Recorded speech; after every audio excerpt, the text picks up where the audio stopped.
यह प्रश्न रक्त संबंध यानी कि ब्लड रिलेशन से है। इस प्रश्न में कहा गया है कि एल जो है वो के की पुत्री है। एल का विवाह डी के साथ हुआ है। बी जो है वो डी का पुत्र है और डी का विवाह बी के साथ हुआ है। तो डी कौन है टी का, ये हमसे पूछा गया है।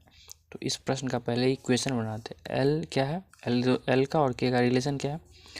तो एल के की पुत्री है, तो पहले के लिखेंगे। के की पुत्री कौन है, एल है। एल हो गया।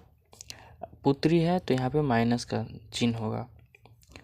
अब आगे क्या है, एल का विवाह डी से हुआ है, यानी ये जो एल है इसका विवाह डी के साथ हुआ है।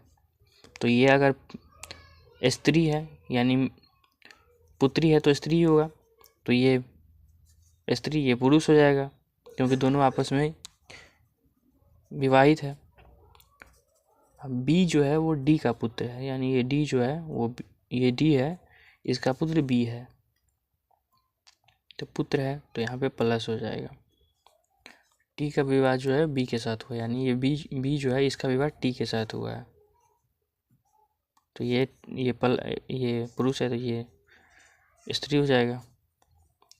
अब डी किस प्रकार टी से संबंधित है, ये डी, ये जो डी है ये इसका कौन है, तो इसका पति है, ये पति का पिता है, तो पति का पिता ससुर होता है, तो ये जो होगा वो ससुर हो जाएगा,